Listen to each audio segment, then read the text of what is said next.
السلام علیکم ورحمۃ اللہ وبرکاتہ۔ حضرت سید محمد عبد القدیر حسینی بخاری چشتی المعروف نورانی پاشا رحمۃ اللہ علیہ کی قائم کردہ سوسائٹی باب العلم انواریہ ایجوکیشنل سوسائٹی اور جامعہ انواریہ کے زیر اہتمام قرآن مجید کی تفسیر کے علاوہ حدیث شریف اور علوم اسلامیہ کی مشہور و معروف اور معتبر و مستند دینی کتابوں کی ویڈیو ریکارڈنگ کا سلسلہ جاری و ساری ہے۔ الحمدللہ اسی سلسلے کی ایک سنہری کڑی بخاری شریف کی شرح کا درس بھی ہے، نعمت الباری فی شرح صحیح البخاری۔ اس شرح کا سلسلہ وار درس جاری ہے۔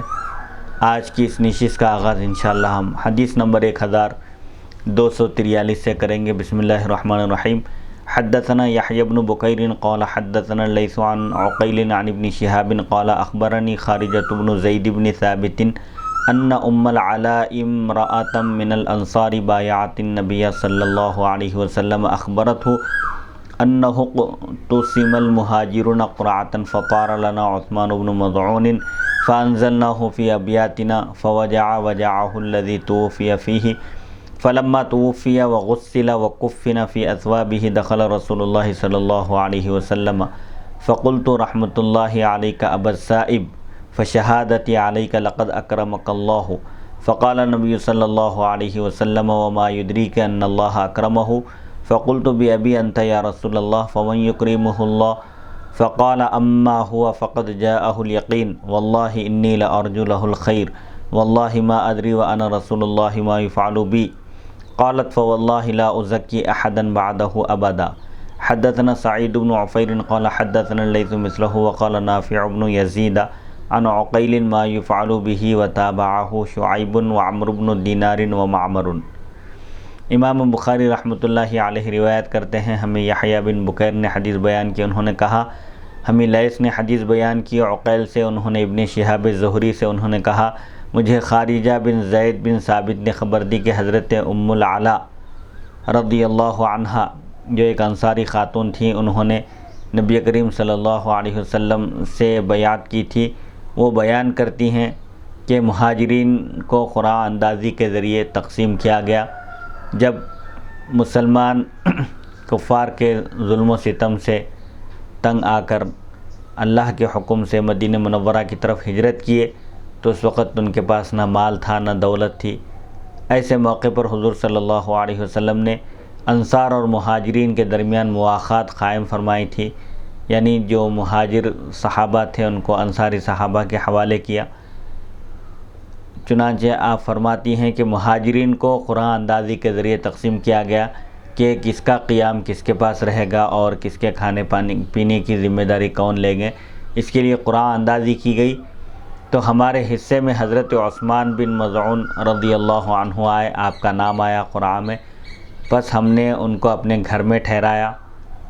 پس ان کو بہت شدید درد ہو گیا جس کی وجہ سے وہ فوت ہو گئے، یعنی وہ ایک بیماری میں کسی تکلیف میں مبتلا ہوئے جس کی وجہ سے ان کا وصال انتقال ہی ہو گیا۔ پس جب وہ فوت ہو گئے، جب ان کا انتقال ہو گیا تو ان کو غسل دیا گیا اور انہیں ان کے کپڑوں میں کفن پہنایا گیا۔ رسول اللہ صلی اللہ علیہ وسلم اس وقت تشریف لائے تو میں نے کہا اے ابو السائب، یہ حضرت عثمان بن مضعون رضی اللہ عنہ کی کنیت ہے۔ حضرت ام العلاء انصاریہ رضی اللہ عنہ فرماتی ہیں جب انہیں غسل دیا گیا اور کفن دیا گیا اور رسول اللہ صلی اللہ علیہ وسلم تشریف لائے تو میں نے ان کے لیے دعائیہ جملہ کہا کہ اے ابو السائب تم پر اللہ کی رحمت ہو، میری تمہارے متعلق یہ گواہی ہے کہ بے شک اللہ نے تمہاری تکریم کی ہے، تمہارا اکرام کیا اور تمہیں بڑے مرتبے سے نوازا۔ تو نبی کریم صلی اللہ علیہ وسلم نے فرمایا تمہیں کس نے بتایا کہ اللہ نے ان کی تکریم کی ہے، یعنی تمہیں کیسے معلوم کہ اللہ نے ان کا اکرام کیا ہے، ان کو بڑے مقام اور مرتبے سے نوازا ہے؟ تو میں نے عرض کیا یا رسول اللہ صلی اللہ علیہ وسلم آپ پر میرے ماں باپ قربان ہوں، پھر اللہ کس کی تکریم کرے گا، کس کا اکرام کرے گا؟ یعنی یہ ایمان والے ہیں اور صحابیت کا ان کو شرف حاصل ہے، اگر ان کو مقام و مرتبہ نہیں ملے گا تو پھر کس کو ملے گا؟ بس آپ صلی اللہ علیہ وسلم نے فرمایا رہے وہ تو ان کے پاس یقینی بات آ چکی ہے، یعنی ابو صائب عثمان بن مظعون رضی اللہ عنہ کا انتقال ہو چکا ہے، موت ان پر طاری ہو چکی ہے، اور اللہ کی قسم میں ان کے لیے خیر کی توقع رکھتا ہوں۔ مجھے امید ہے، یقیناً میں اس بات کی امید رکھتا ہوں کہ اللہ تعالیٰ ان کے ساتھ خیر کا معاملہ فرمائے گا، کیونکہ وہ ایمان والے ہیں، اللہ کی توحید اور رسول اللہ کی رسالت پر ان کا انتقال ہوا، صحابیت کا شرف بھی حاصل ہے۔ میں اللہ سے ان کے لیے خیر کی توقع اور امید رکھتا ہوں، اور اللہ کی قسم میں خود سے نہیں جانتا، حالانکہ میں اللہ کا رسول ہوں، کہ میرے ساتھ کیا کیا جائے گا، میرے ساتھ کیا معاملہ ہوگا، یہ میں بھی نہیں جانتا۔ حضرت ام العلا رضی اللہ عنہ نے کہا، بس اللہ کی قسم میں اس کے بعد کبھی بھی کسی کی تعریف نہیں کی، یعنی اس واقعے کے بعد میں نے ارادہ کر لیا کہ میں کسی کی پاکی نہیں بیان کروں گی، کسی کی تعریف نہیں کروں گی۔ پس ہمیں سعید بن عفیر نے حدیث بیان کی، انہوں نے کہا ہمیں لیث نے اسی کے مثل حدیث بیان کی، اور نافع بن یزید نے کہا عقیل سے ما یفعل بہ، اور شعیب اور عمرو بن دینار اور معمر نے اس حدیث کی متابعت کی، یعنی انہوں نے بھی اسی طرح روایت کی۔ ما یفعل بی کے بجائے ما یفعل بہ کے الفاظ ہے کہ میں نہیں جانتا کہ ان کے ساتھ کیا معاملہ کیا جائے گا۔ حدیث مذکور کے رجال، اس حدیث شریف کی سند کے راوی ہیں یحییٰ بن عبداللہ بن بکیر، ان کی کنیت ابو زکریا ہے، یہ مخزومی ہیں، قبیلے مخزوم سے تعلق رکھتے ہیں، بنی مخزوم سے۔ نمبر 2 لیث بن سعد، نمبر 3 عقیل بن خالد، نمبر 4 محمد بن مسلم بن شہاب زہری، نمبر 5 خارجہ بن زید بن ثابت انصاری۔ یہ مدینہ منورہ کے جو 7 مشہور فقہا ہیں، فقہائے 7 جو کہلاتے ہیں، ان میں سے ایک ہیں، سن 100 ہجری میں ان کا انتقال ہوا۔ نمبر 6 حضرت ام العلا بنت حارث بن ثابت بن خارجہ انصاریہ رضی اللہ عنہ۔ اس اعتراض کا جواب کہ نبی کریم صلی اللہ علیہ وسلم کو یہ علم نہیں تھا کہ آپ کے ساتھ کیا کیا جائے گا، تو اس سلسلے میں علامہ ابن بطال مالکی لکھتے ہیں، حضرت ام العلا کی حدیث سے یہ معلوم ہوا کہ اہل قبلہ میں سے کسی شخص کے متعلق، اہل قبلہ یعنی جو کعبے کی طرف رخ کر کے نماز پڑھتے ہیں، جو مسلمان ہیں، اہل قبلہ میں سے کسی شخص کے متعلق قطعی طور پر یہ نہ کہا جائے کہ وہ جنتی ہے، جنت میں ہے یا دوزخ میں ہے، لیکن نیک مسلمان کے لیے حسن عاقبت کی توقع رکھی جائے، اللہ تعالیٰ سے امید رکھی جائے کہ اللہ تعالیٰ اس کے ساتھ خیر کا معاملہ فرمائے گا، اور بدکار کے متعلق عذاب کا خوف رکھا جائے۔ کوئی گناہ گار ہے، مرتکب کبائر ہے، گناہ کبیرہ کا مرتکب ہے، تو ایسے شخص کے تعلق سے عذاب کا خوف رکھا جائے، کیونکہ اللہ تعالیٰ شرک کو نہیں معاف کرتا، شرک ناقابل معافی گناہ ہے۔ شرک کے علاوہ جو بھی گناہ ہے وہ اللہ تعالیٰ جس کے چاہتا ہے اپنے فضل و کرم سے معاف فرما دیتا ہے، البتہ اگر حقوق العباد میں سے ہو تو اس میں اس کی تلافی بھی کرنی ضروری ہے، یعنی اگر بندوں پر اگر اس نے ظلم کیا تھا، یا کسی کی جائیداد پر ناجائز قبضہ کیا تھا، یا کسی کو نقصان پہنچایا تھا، تو پھر بندوں سے معافی چاہنا اس کے لیے ضروری ہے۔ رسول اللہ صلی اللہ علیہ وسلم نے فرمایا، اللہ کی قسم میں از خود نہیں جانتا، یعنی میں خود سے نہیں جانتا، حالانکہ میں اللہ کا رسول ہوں، کہ میرے ساتھ کیا کیا جائے گا۔ اس پر یہ اعتراض ہے کہ آپ کی مغفرت کے متعلق تو سورہ فتح آیت نمبر 2 میں مغفرت کی بشارت آ چکی ہے، لیغفر لک اللہ ما تقدم من ذنبک وما تأخر، یعنی اللہ تعالیٰ نے اپنے فضل و کرم سے آپ صلی اللہ علیہ وسلم کے طفیل آپ کے اگلوں اور پچھلوں کے گناہ معاف فرما دیے ہیں، ان کی خطاؤں کو اللہ نے درگزر کیا ہے آپ صلی اللہ علیہ وسلم کے لیے۔ اللہ تعالیٰ نے اس میں خوشخبری سنائی، پھر آپ نے یہ کیسے فرمایا؟ تو اس کا جواب یہ ہے کہ ہو سکتا ہے یہ اس سے پہلے کا واقعہ ہو، مغفرت کی بشارت خوشخبری دیے جانے سے پہلے کا یہ واقعہ ہو، جب اللہ تعالیٰ نے آپ کو یہ خبر دی تھی کہ اللہ تعالیٰ نے آپ کے تمام اگلے اور پچھلے خلاف اولا کاموں کی مغفرت فرما دی ہے، کیونکہ رسول اللہ صلی اللہ علیہ وسلم کو اس کا بغیر اللہ کی وحی کے علم نہیں تھا۔ اور سورہ احقاف میں بھی جو آیت ہے وما ادری ما یفعل بی ولا بکم، درایت کے معنی ہیں قیاس سے جانا، اندازے سے جاننے کے آتے ہیں، تو اس آیت کا مطلب یہ ہے کہ میں خود سے نہیں جانتا، میں اپنی طرف سے اپنے قیاس اور عقل سے نہیں بتا سکتا کہ میرے ساتھ اور تمہارے ساتھ کیا معاملہ کیا جائے گا، جب تک اللہ کی وحی نہ ہو، اللہ کی طرف سے جب تک کوئی خوشخبری نہ دی جائے یا کوئی چیز بتائی نہ جائے، اس وقت تک میں اپنی طرف سے کسی چیز کے بارے میں نہیں بتا سکتا۔ حدیث مذکور اور سورہ احقاف آیت نمبر 9 میں مماثلت، اسی طرح کا مفہوم قرآنی آیت میں بھی ہے۔ سورہ احقاف آیت نمبر 9 میں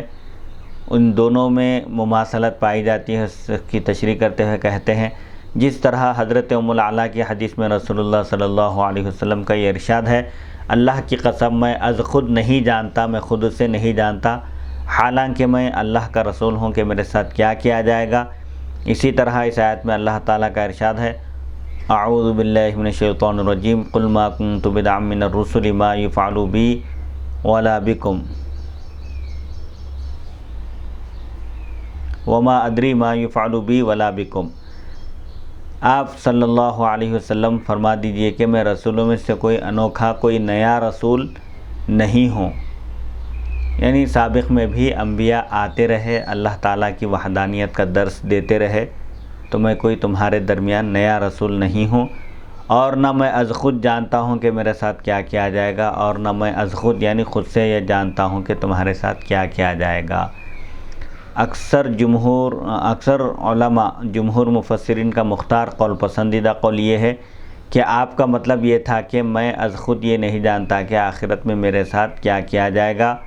اور اس آیت کا حکم درج ذیل آیت سے منسوخ ہے۔ یعنی یہ جو حضور صلی اللہ علیہ وسلم نے فرمایا وما ادری ما یفعل بی ولا بکم، یہ حکم منسوخ ہو گیا۔ اس میں ایک تو مطلب یہ ہے کہ حضور صلی اللہ علیہ وسلم کے فرمانے کا، آپ کے ارشاد کا یہ مقصد ہے کہ میں خود سے نہیں جانتا، البتہ وحی الہی کے ذریعے مجھے علم ہوتا ہے، ایک چیز۔ دوسری چیز، سورہ فتح کی یہ جو آیتیں ہیں کہ اللہ تعالیٰ نے حضور اکرم صلی اللہ علیہ وسلم کو فتح مبین، روشن کامیابی عطا فرمائی، اور حضور صلی اللہ علیہ وسلم کے خلاف اولا، یعنی انبیاء کے مقام و مرتبے کے لحاظ سے جو کام ان کے لیے ان کی شان کے مناسب نہیں ہے، اگر ایسا کوئی کام سرزد ہو جائے تو اللہ تعالیٰ نے اس کی بھی مغفرت فرما دی ہے، کیونکہ انبیاء کرام علیہم الصلاۃ والسلام کے تعلق سے یہ اہل سنت والجماعت کا بنیادی عقیدہ ہے کہ تمام انبیاء معصوم ہوتے ہیں، ان سے گناہ سرزد نہیں ہو سکتے، وہ تمام گناہ کبیرہ اور صغیرہ سے معصوم ہوتے ہیں، اللہ تعالیٰ ان کی حفاظت فرماتا ہے۔ تو یہ جو سورہ احقاف کی آیت میں ہے وما ادری ما یفعل بی ولا بکم، اس کے بعد پھر یہ آیت نازل ہوئی کہ اللہ تعالیٰ نے اپنے فضل و کرم سے آپ کے اگلے اور پچھلے خلاف اولا کاموں کو معاف فرما دیا ہے، مغفرت کی اس کی بھی بشارت، خوشخبری آپ کو دے دی گئی۔ اس آیت میں ان دونوں آیتوں کا ترجمہ یہ ہے، سورہ فتح آیت نمبر 1 اور 2، اے رسول مکرم صلی اللہ علیہ وسلم، ہم نے آپ کے لیے کھلی فتح عطا فرمائی تاکہ اللہ تعالیٰ آپ کے لیے معاف فرما دے آپ کے اگلے اور پچھلے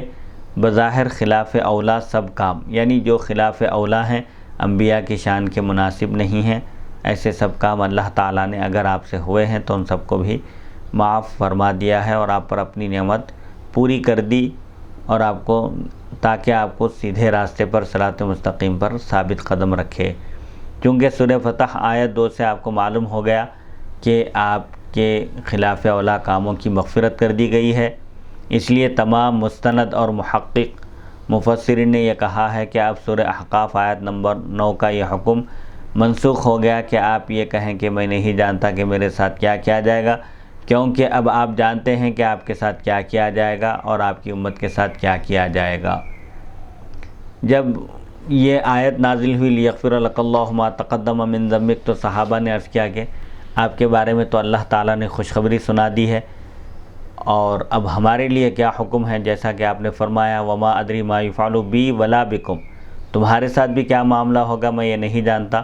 تو پھر اس کے بعد پھر وہ آیت نازل ہوئی سورہ احقاف کی، لیدخل المؤمنین والمؤمنات جنات تجری من تحتها الانہار خالدین فیہا، یعنی اللہ تعالیٰ مومن مردوں اور مومن عورتوں کو بھی ایسے باغات میں، ایسی جنتوں میں داخل فرمائے گا جن کے نیچے سے نہریں بہتی ہیں، اور وہ اس میں ہمیشہ ہمیشہ رہیں گے، یعنی اہل ایمان کے لیے بھی اللہ تعالیٰ نے سورہ فتح میں خوشخبری عطا فرمائی کہ جس کے دل میں ایمان ہے، جو اللہ کی وحدانیت پر یقین رکھتا ہے، رسول اللہ صلی اللہ علیہ وسلم کی رسالت کا قائل ہے، اللہ تعالیٰ اس کو بھی اپنے فضل و کرم سے جنت کا مستحق قرار دے گا۔ علامہ آلوسی صاحب روح المعانی، حافظ ابن حجر عسقلانی اور علامہ عینی کی طرف سے حدیث مذکور اور سورہ احقاف آیت نمبر 9 پر اعتراضات کے جوابات۔ سورہ احقاف کی آیت نمبر 9 اور اس حدیث کا جو مفہوم ہے، اس کو لے کر جو لوگ غلط فہمی کا شکار ہو سکتے ہیں یا جو اعتراضات کیے جا سکتے ہیں، ان اعتراضات کے ان بزرگان دین نے جو جوابات عنایت فرمائے ہیں وہ بیان کرتے ہیں۔ کہتے ہیں علامہ آلوسی لکھتے ہیں، جس چیز کو میں اختیار کرتا ہوں وہ یہ ہے کہ اس آیت سے اس درایت کی نفی کرنا مراد ہے جو بغیر وحی کے ہو۔ علامہ آلوسی کا موقف یہ ہے، آپ بیان کرتے ہیں کہ اس آیت سے درایت کی نفی ہے، یعنی میں نہیں جانتا،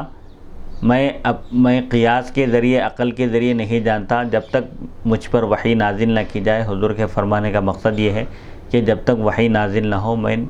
خود سے کچھ بیان نہیں کر سکتا۔ تو یہاں اس درایت کی نفی کرنا ہے، وہ درایت مراد ہے جو بغیر وحی کے ہو، یعنی میں از خود نہیں جانتا۔ یہ عام ہے، وہ درایت چاہے تفصیلی ہو یا اجمالی ہو، خواہ اس کا تعلق دنیاوی امور سے ہو یا اخروی امور، یعنی اس کا تعلق دنیا کے کاموں سے ہو یا آخرت کے کاموں سے ہو۔ اور میرا اعتقاد، علامہ آلوسی فرماتے ہیں، میرا عقیدہ یہ ہے کہ نبی کریم صلی اللہ علیہ وسلم اس وقت تک دنیا سے منتقل نہیں ہوئے، اس وقت تک دنیا سے آپ تشریف نہیں لے گئے جب تک کہ اللہ تعالیٰ آپ کو اللہ تعالیٰ کی ذات و صفات اور تمام امور کا علم دیا گیا، یعنی آپ صلی اللہ علیہ وسلم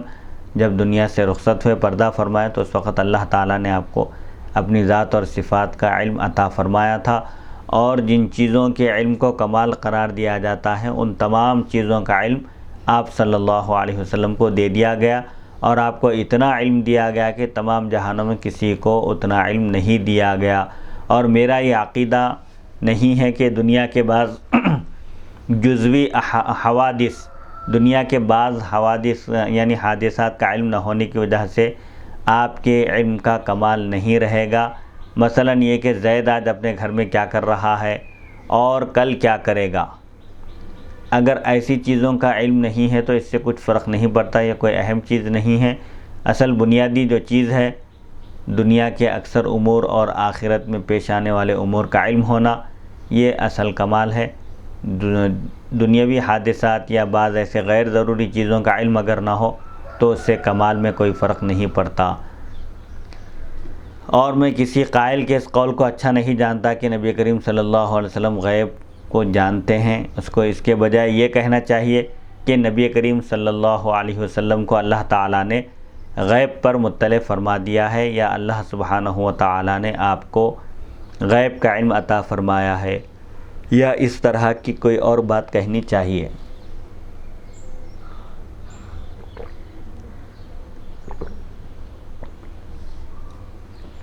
حضرت ام العلا کی حدیث کا علامہ آلوسی نے یہ جواب بھی دیا ہے کہ رسول اللہ صلی اللہ علیہ وسلم کا ما ادری ما یفعل بی فرمانا اس آیت کے نزول سے پہلے کا واقعہ ہے، یعنی لیغفر لک اللہ ما تقدم من ذنبک وما تأخر، یہ خوشخبری آپ کو دیے جانے سے پہلے کا واقعہ ہے۔ حافظ ابن حجر عسقلانی لکھتے ہیں، اس حدیث میں آپ کا ما ادری فرمانا سورہ احقاف آیت نمبر 9 کے موافق ہے، کیونکہ اس میں بھی ہے وما ادری ما یفعل بی، اور یہ واقعہ لیغفر لک اللہ ما تقدم من ذنبک وما تأخر سورہ فتح آیت نمبر 2 سے پہلے کا ہے، کیونکہ سورہ احقاف مکی ہے اور سورہ فتح بالاتفاق مدنی ہے۔ سورہ احقاف مکے میں نازل ہوا اور سورہ فتح مدینے میں نازل ہوا، اور یہ چیز ثابت ہے کہ نبی کریم صلی اللہ علیہ وسلم نے فرمایا سب سے پہلے میں جنت میں داخل ہوں گا۔ یہ احادیث شریفہ کا مفہوم ہے۔ اس کے علاوہ اور صریح احادیث ہیں جن سے یہ معلوم ہوتا ہے کہ نبی کریم صلی اللہ علیہ وسلم کو اپنے اخروی احوال یعنی آخرت میں پیش آنے والے احوال اور مقامات کا آپ کو علم تھا، سو جن احادیث میں آپ کے اخروی علم کا ثبوت ہے وہ آپ کے علم اجمالی پر محمول ہیں، اور جن آیات اور احادیث میں آپ کے علم اخروی کی نفی ہے وہ علم محیط اور علم تفصیلی پر محمول ہیں۔ مطلب یہ ہے کہ جہاں آپ نے علم کی نفی کی وما ادری ما یفعل بی، اور میں نہیں جانتا کہ میرے ساتھ کیا کیا جائے گا، وہاں تفصیلی علم مراد ہے، اور محیط علم جو سب چیزوں کو گھیرا ہوا ہو وہ علم مراد ہے۔ جزوی علم کی، اجمالی علم کی آپ نے نفی نہیں کی، کیونکہ آپ نے جگہ جگہ احادیث شریفہ پہ آپ نے بیان کیا انا اول شافع و اول مشفع، آپ صلی اللہ علیہ وسلم نے فرمایا کہ سب سے پہلے قیامت کے دن میں ہی سفارش کروں گا اور سب سے پہلے میری سفارش قبول کی جائے گی، اور آپ نے یہ بھی فرمایا کہ قیامت کے دن سب سے پہلے جنت کا دروازہ میں کھٹکھٹاؤں گا، اور آپ نے یہ بھی فرمایا کہ قیامت کے دن لواء الحمد جھنڈا میرے ہاتھ میں ہوگا، اور تمام انبیاء حضرت آدم سے لے کر قیامت تک جتنے لوگ پیدا ہوئے ہیں سب میرے جھنڈے تلے ہوں گے۔ بہرحال حضور صلی اللہ علیہ وسلم نے بہت ساری صحیح احادیث شریفہ میں فرمایا کہ آپ قیامت کے دن امت کی سفارش فرمائیں گے، جیسا کہ ترمذی شریف کی ایک طویل روایت ہے۔ تمام مخلوق انبیاء کے پاس جائے گی سفارش کے لیے، لیکن سب انبیاء فرمائیں گے اذهبوا الی غیری۔ جب حضور صلی اللہ علیہ وسلم کے پاس جائیں گے تو آپ فرمائیں گے انا لہا، یعنی شفاعت میں کرنے والا ہوں۔ چنانچہ حضور صلی اللہ علیہ وسلم یہ انا لہا جو فرمائیں گے وہ اس لیے فرمائیں گے کہ اللہ تعالیٰ نے آپ کو دنیا ہی میں آپ کے لیے مغفرت کی بشارت خوشخبری دے دی ہے، اسی لیے آپ اس مقام پر فائز ہوں گے کہ اس وقت جب مخلوق فریاد کرے گی اور مخلوق حساب کتاب جلد شروع کروانے کے لیے درخواست کرے گی، تو آپ صلی اللہ علیہ وسلم ہی تمام انبیاء میں مخلوق کی درخواست کو قبول فرمائیں گے، اور اللہ تعالیٰ کی بارگاہ میں آپ سجدہ ریز ہوں گے، سجدے میں چلے جائیں گے اور بہت طویل سجدہ فرمائیں گے۔ پھر اللہ تعالیٰ فرمائے گا کہ اے محمد صلی اللہ علیہ وسلم آپ اپنا سر اٹھائیے، آپ مانگیے، آپ کو عطا کیا جائے گا، آپ سفارش کیجیے، آپ کی سفارش قبول کی جائے گی۔ تو حضور صلی اللہ علیہ وسلم کی شفاعت اور آپ کی سفارش کے طفیل پوری مخلوق کو راحت ملے گی، حساب کتاب جلد شروع ہوگا تو مخلوق کو اطمینان ہوگا۔ یہی شفاعت کبریٰ ہے اور یہی شفاعت عظمیٰ کا منصب ہے جو حضور صلی اللہ علیہ وسلم کو عطا کیا گیا۔ علامہ عینی اس آیت اور حدیث کی تشریح میں لکھتے ہیں اگر یہ اعتراض کیا جائے کہ حضرت عثمان بن مظعون رضی اللہ عنہ غزوہ بدر کے بعد انتقال کیے، جنگ بدر میں آپ کو شرکت کی سعادت حاصل تھی، آپ جنگ بدر میں شریک تھے، جنگ بدر کے بعد آپ کا انتقال ہوا اور انہوں نے اس غزوے میں شرکت کی تھی، یعنی جنگ بدر میں آپ کو شرکت کی سعادت حاصل تھی، اور نبی کریم صلی اللہ علیہ وسلم نے یہ خبر دی ہے کہ اللہ تعالیٰ نے اہل بدر کی مغفرت فرما دی۔ بدری صحابہ کے لیے حضور صلی اللہ علیہ وسلم نے خوشخبری عنایت فرمائی تھی کہ اللہ تعالیٰ نے جنگ بدر میں شرکت کرنے والے صحابہ کی مغفرت کر دی ہے، اگر ولو بالفرض اگر یہ لوگ کوئی گناہ بھی کریں یا ان سے کوئی غلطی بھی ہو جائے تو ان کو کوئی نقصان نہیں پہنچ سکتا۔ تو اس کے باوجود پھر حضرت عثمان بن مظعون رضی اللہ عنہ کے بارے میں آپ نے ایسا کیوں فرمایا؟ تو اس کا جواب یہ ہے کہ آپ نے اس حدیث میں جو ما ادری فرمایا ہے وہ پہلے کا واقعہ ہے، اور اہل بدر کے جنتی ہونے کی خبر آپ کو بعد میں دی گئی۔ جنگ بدر کے بعد عثمان بن مظعون رضی اللہ عنہ کا انتقال ہوا، آپ جنگ بدر میں آپ نے شرکت کی سعادت حاصل کی تھی، لیکن حضور صلی اللہ علیہ وسلم نے جو اہل بدر کے لیے مغفرت کی خوشخبری اور بشارت آپ نے سنائی، آپ کو اہل بدر کی مغفرت کی خوشخبری بعد میں دی گئی، یہ پہلے کا واقعہ ہے۔ دوسرا اعتراض یہ ہے کہ جنگ بدر میں غزوہ احد میں آپ صلی اللہ علیہ وسلم نے حضرت جابر رضی اللہ عنہ کے والد کے متعلق فرمایا تھا فرشتے اپنے پروں سے ان پر سایہ کر رہے ہیں۔ اس کا جواب یہ ہے کہ حضرت جابر کے والد کا حال آپ کو صرف وحی الہی کے ذریعے معلوم ہوا تھا۔ خلاصہ یہ ہے کہ نبی کریم صلی اللہ علیہ وسلم نے اخروی احوال یعنی آخرت کے حالات کی جو خبر دی ہے اس کا علم آپ کو وحی کے ذریعے ہوا، اور اس حدیث کے معنی یہ ہے کہ بغیر وحی کے از خود تو آپ کو بھی اپنی آخرت کے حال کا علم نہیں ہے، تو حضرت ام العلا قطعیت کے ساتھ حضرت عثمان بن مظعون رضی اللہ عنہ کے نیک انجام کی خوشخبری کیسے دے سکتی ہیں؟ یعنی یہ قیاس کے ذریعے، عقل کے ذریعے معلوم کی جانے والی چیز نہیں ہے۔ اللہ کی طرف سے اگر وحی آئے اور وحی کے ذریعے معلوم ہو تو جب کنفرم اور پکی خبر دی جا سکتی ہے۔ علامہ شہاب الدین قسطلانی رحمۃ اللہ علیہ لکھتے ہیں، حضرت ام العلا کی حدیث میں جو آپ نے ما ادری فرمایا ہے وہ لیغفر لک اللہ ما تقدم من ذنبک وما تأخر کے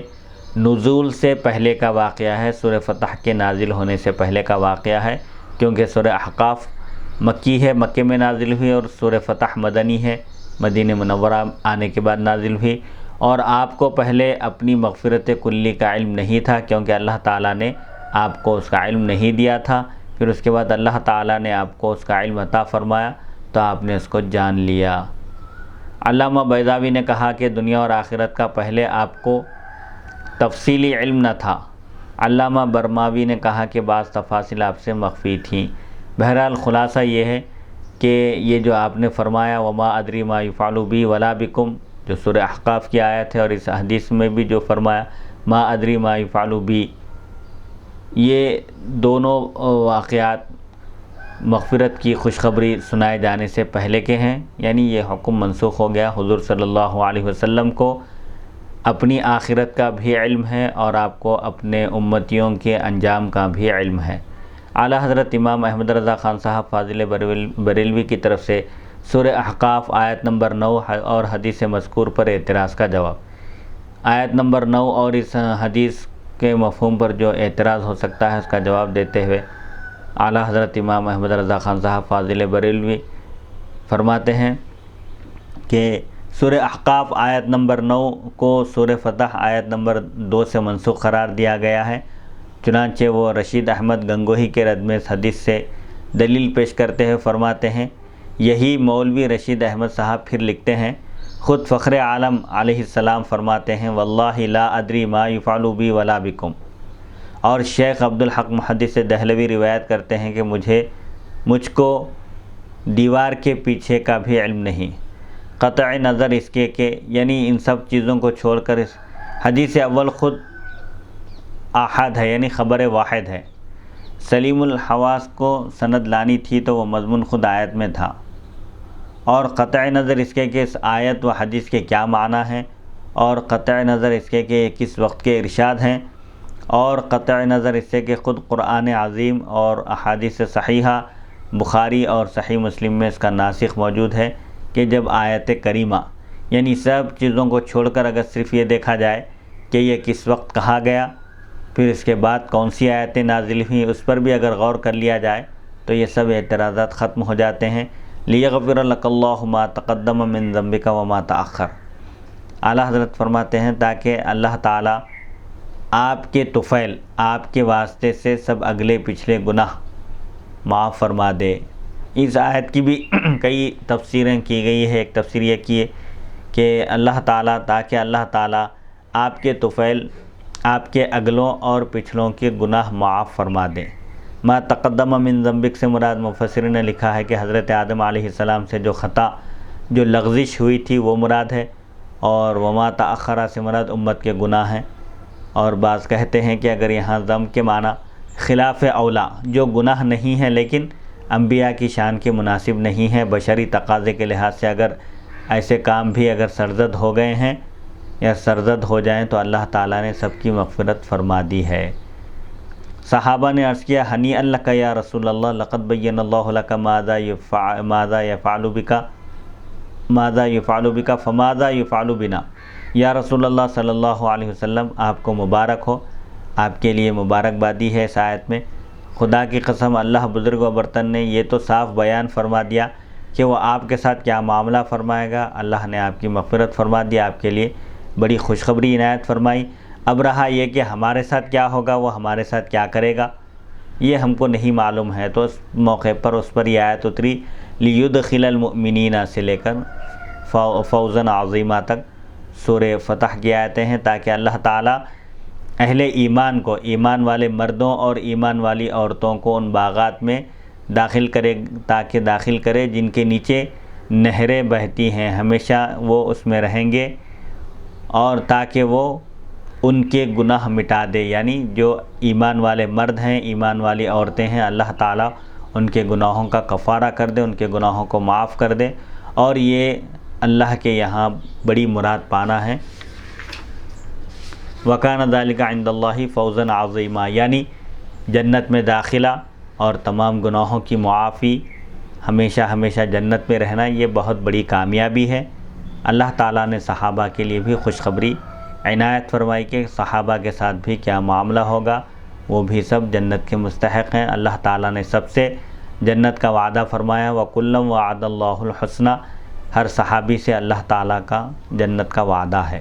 یہ آیت اور ان کے امثال بے نظیر، اور یہ حدیث جلیل و شہیر ایسوں کو کیوں سجھائی نہیں دیتی، یعنی اعلیٰ حضرت رحمۃ اللہ علیہ اس آیت کا اور اس حدیث کا مفہوم اور اس کی تشریح کرتے ہوئے اور اس پر کیے جانے والے اعتراضات کا جواب دیتے ہیں، کہتے ہیں کہ حضور اکرم صلی اللہ علیہ وسلم اور صحابہ کرام کے فضائل اور کمالات میں بہت ساری آیتیں ہیں، احادیث شریفہ ہیں، اور حضور صلی اللہ علیہ وسلم کو اللہ تعالیٰ نے آخرت میں جو آپ کے لیے بڑے بڑے درجات رکھے ہیں، اس کا اللہ تعالیٰ نے آپ کو اظہار کرنے کا بھی حکم دیا۔ آپ نے فرمایا کہ میں سب سے پہلے سفارش کرنے والا ہوں، اور سب سے پہلے میری سفارش قبول کی جائے گی، اور یہ میں فخر کے طور پر نہیں کہتا۔ آپ نے یہ بھی فرمایا کہ میں قیامت کے دن تمام اولاد آدم کا سردار ہوں۔ بہت ساری خوشخبریاں آپ پر اللہ تعالیٰ نے جو انعامات فرمائے تھے، آپ نے ان کا اظہار فرمایا، اور یہ بھی فرمایا کہ سب سے پہلے جنت کا دروازہ میں کھٹکھٹاؤں گا، سب سے پہلے جنت کا دروازہ میرے لیے کھولا جائے گا، اور سب سے پہلے جنت میں داخل ہوں گا، اور جب تک میں جنت میں داخل نہ ہوں تمام انبیاء پر جنت حرام ہے، یعنی سب سے پہلے انبیاء میں حضور صلی اللہ علیہ وسلم جنت میں داخل ہوں گے، اور تمام امتوں میں سب سے پہلے امت محمدیہ صلی اللہ علیہ وسلم جنت میں داخل ہوگی۔ اعلیٰ حضرت قدس سرہ العزیز نے انباء الحی صفحہ 388 مرکز اہل سنت برکات رضا میں بھی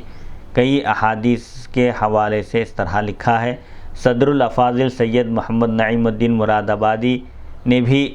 سورہ احقاف آیت نمبر 9 کی تفسیر میں لکھا ہے کہ یہ آیت سورہ فتح آیت نمبر 2 سے منسوخ ہے۔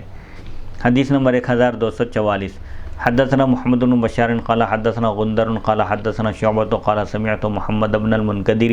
قال سمعت جابر بن عبد اللہ رضی اللہ تعالی عنہما قال لما قتل ابی جعلت اکشف الثوب عن وجهه ابکی وینہونی عنہ والنبی صلی اللہ علیہ وسلم لا ینہانی فجعلت عمتی فاطمۃ تبکی فقال النبی صلی اللہ علیہ وسلم تبکین او لا تبکین ما زالت ملائکۃ تظلہ باجنحتها حتی رفعتموہ۔ تابعہ ابن جریج قال اخبرنی ابن المنکدر سمع جابرا رضی اللہ تعالی عنہ۔ امام بخاری رحمۃ اللہ علیہ روایت کرتے ہیں، ہمیں محمد بن بشار نے حدیث بیان کی، انہوں نے کہا ہمیں غندر نے حدیث بیان کی، انہوں نے کہا ہمیں شعبہ نے حدیث بیان کی، انہوں نے کہا میں نے محمد بن منکدر سے سنا، انہوں نے کہا میں نے حضرت جابر بن عبداللہ رضی اللہ عنہ سے سنا، انہوں نے بیان کیا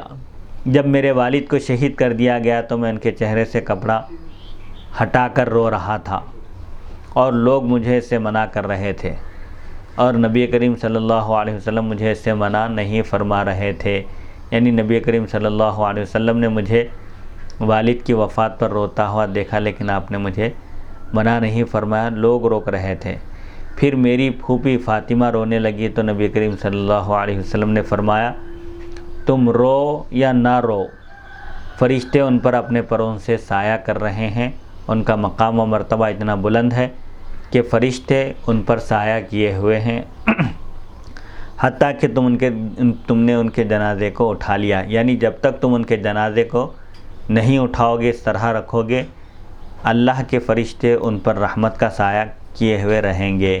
شعبہ کی مطابقت ابن جریج نے کی ہے، انہوں نے کہا مجھے ابن المنکدر نے خبر دی کہ انہوں نے حضرت جابر رضی اللہ عنہ سے سنا۔ حضرت جابر رضی اللہ عنہ کے والد کی تکریم، یعنی ان کو یہ جو اعزاز ملا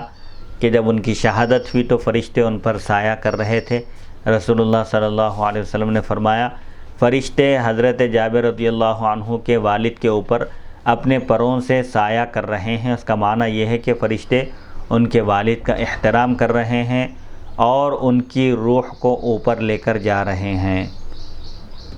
یہ حدیث شرح صحیح مسلم جلد نمبر 2 صفحہ 1130 حدیث نمبر 6233 پر ذکر کی گئی ہے۔ اس کی تشریح میں حضرت جابر رضی اللہ عنہ کے والد کی صوالح عمری بیان کی گئی۔ باب نمبر 4 باب الرجل ینعى الی اہل المیت بنفسہ، کوئی شخص میت کے گھر والوں کو اس کی موت کی خبر دے۔ حدیث نمبر 1245 حدثنا اسماعیل قال حدثنی مالک عن ابن شہاب عن سعید بن المسیب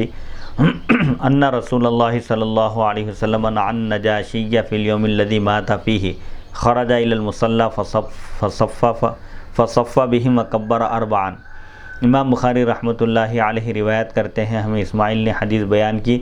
انہوں نے کہا مجھے امام مالک نے حدیث بیان کی ابن شہاب زہری سے، انہوں نے سعید بن مسیب سے روایت کی، انہوں نے حضرت ابو ہریرہ رضی اللہ عنہ سے روایت کی، انہوں نے بیان کیا کہ جس دن حبشہ کے بادشاہ نجاشی کا انتقال ہوا، اس دن رسول اللہ صلی اللہ علیہ وسلم نے ان کی موت کی خبر دی۔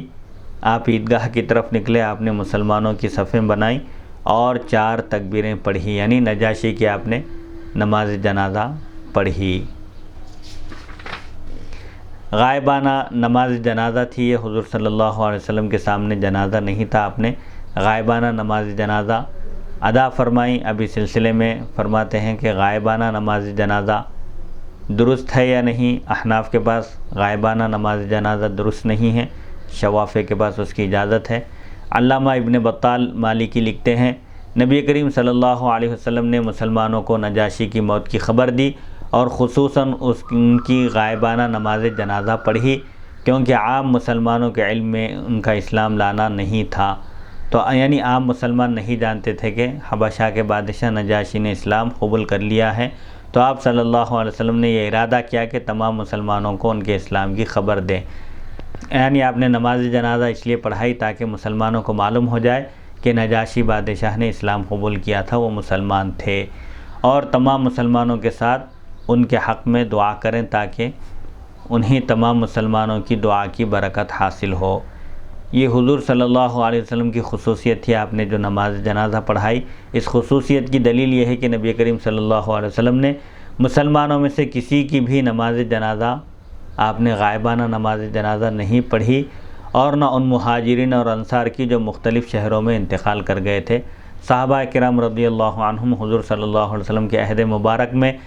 اسلام کی نشر و اشاعت کے لیے مختلف شہروں میں پھیل گئے تھے، اور جو جہاں جہاں پہنچ کر تبلیغ کر رہے تھے، دعوت و ارشاد کا کام انجام دے رہے تھے۔ جب وہاں کسی صحابی کا انتقال ہوا تو حضور صلی اللہ علیہ وسلم نے ان کی نماز جنازہ غائبانہ نہیں پڑھی، اور نبی کریم صلی اللہ علیہ وسلم کے بعد اسی پر مسلمانوں کا عمل رہا، اور نبی کریم صلی اللہ علیہ وسلم نے نجاشی کے علاوہ کسی کی بھی غائبانہ نماز جنازہ نہیں پڑھی۔ نماز جنازہ فرض کفایہ ہے، جو شخص جس شہر میں انتقال کر جائے صرف اسی شہر کے لوگ اس کی نماز جنازہ پڑھیں، اور غائبانہ نماز جنازہ صرف نجاشی کی خصوصیت ہے، یعنی یہ نجاشی کی جو نماز جنازہ پڑھی گئی تھی یہ حضور صلی اللہ علیہ وسلم کی خصوصیت تھی۔ بعض علماء نے یہ کہا کہ نجاشی کی روح نبی کریم صلی اللہ علیہ وسلم کے سامنے حاضر تھی، یعنی نجاشی کا جنازہ آپ کے سامنے حاضر کیا گیا تھا، تمام حجابات اٹھا دیے گئے تھے، لہذا آپ نے ان کی نماز جنازہ پڑھی، اور آپ کے لیے جنازے کو اٹھا کر لایا گیا تھا، جیسا کہ آپ کے لیے بیت المقدس کو منکشف کر دیا گیا تھا۔ جب کفار قریش نے آپ سے، یعنی بیت المقدس کو آپ کی نظروں کے سامنے کر دیا گیا تھا، جب کفار قریش نے آپ سے بیت المقدس کے صفات، بیت المقدس کی نشانیوں کے متعلق پوچھا تھا، معراج کے موقع پر آپ صلی اللہ علیہ وسلم نے جب دوسرے دن لوگوں کے سامنے، کفار قریش اور مسلمانوں کے سامنے بیان کیا کہ آپ راتوں رات مسجد حرام سے مسجد اقصی اور مسجد اقصی سے 7 آسمانوں پر تشریف لے گئے، تو کفار قریش نے حضور صلی اللہ علیہ وسلم سے مسجد اقصی کی نشانیاں پوچھنے لگے، کیونکہ انہیں معلوم تھا کہ آپ کبھی بیت المقدس ملک شام کی طرف نہیں گئے۔ تو اس وقت اللہ تعالیٰ نے بیت المقدس کو آپ کی نظر کے سامنے کر دیا، کفار جو جو نشانی پوچھتے آپ دیکھ کر بتا دیتے تھے۔ تو ایسے ہی نجاشی کا جنازہ بھی تمام حجابات اٹھا کر آپ کے سامنے کر دیا گیا اور آپ نے نجاشی کی نماز جنازہ پڑھی۔ آپ کو نجاشی کی موت کا علم تھا اور آپ نے اپنے صحابہ کو ان کی موت کی خبر دی تھی۔ آپ گھر سے باہر نکلے اور آپ نے مسلمانوں کو ان کی نماز جنازہ پڑھائی، اور اس خصوصیت کی دلیل یہ ہے کہ حضور صلی اللہ علیہ وسلم نے نجاشی کے علاوہ کسی اور کی غائبانہ نماز جنازہ نہیں پڑھائی۔ اسی وجہ سے امت نے غائبانہ نماز جنازہ کو ترک کر دیا ہے، اور میں نے امت میں سے کسی کو نہیں پایا جنہوں نے غائبانہ نماز جنازہ پڑھنے کی اجازت دی ہو۔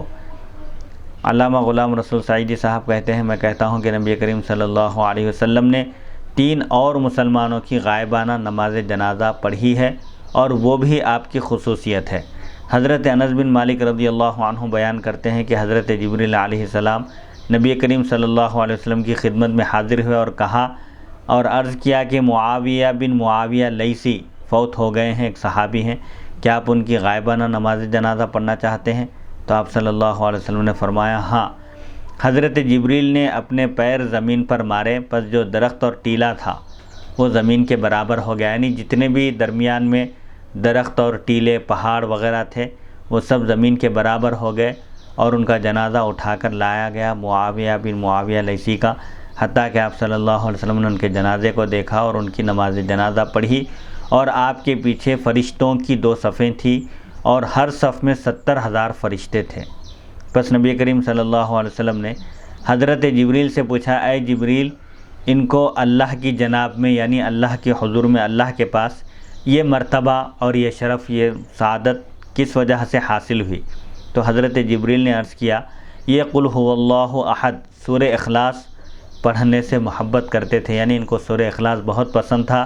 جس میں اللہ تعالیٰ کی توحید، اس کی وحدانیت اور اس کی بے نیازی کا بیان ہے، اور اس سورہ کو 1/3 قرآن کہا گیا، قرآن کا 1/3 حصہ ہے۔ تو سورہ اخلاص سے ان کو بے پناہ محبت تھی۔ وہ سورہ اخلاص آتے جاتے، اٹھتے بیٹھتے، چلتے پھرتے، ہر حال میں اس سورہ کا ورد کیا کرتے تھے، اس سورہ کی تلاوت کرتے تھے۔ اسی وجہ سے اللہ تعالیٰ نے ان کو یہ مرتبہ عطا کیا کہ ان کی نماز جنازہ میں 2 صفیں فرشتوں کی تھی، 70,000 فرشتے ان کی نماز جنازہ میں حاضر ہونے کی سعادت حاصل کیے۔ علامہ عبداللہ بن یوسف زیلعی حنفی لکھتے ہیں، امام بیہقی نے کہا کہ ضعیف سندوں سے مروی ہے، ضعیف سندوں سے روایتیں ہیں کہ آپ نے 2 اور غائبانہ نماز جنازہ پڑھائی ہیں، اور وہ حضرت زید بن حارثہ اور حضرت جعفر بن ابی طالب رضی اللہ عنہما کی نماز جنازہ ہے، اور حدیث میں ہے کہ ان کے جنازوں کو بھی آپ کے لیے منکشف کر دیا گیا، یعنی تمام حجابات اٹھا کر آپ کے سامنے جنازے کو حاضر کر دیا گیا تھا۔ امام واقدی نے اپنی سند کے ساتھ کتاب المغازی میں عبداللہ بن ابی بکر سے روایت کیا ہے کہ جب لوگ غزوہ موتا میں گئے، غزوہ یعنی ایک جنگ موتا میں گئے، تو رسول اللہ صلی اللہ علیہ وسلم ممبر پر جلوہ افروز ہوئے اور آپ کے لیے شام کو، ملک شام کو ظاہر کر دیا گیا۔ آپ ان کے میدان جنگ دیکھ رہے تھے،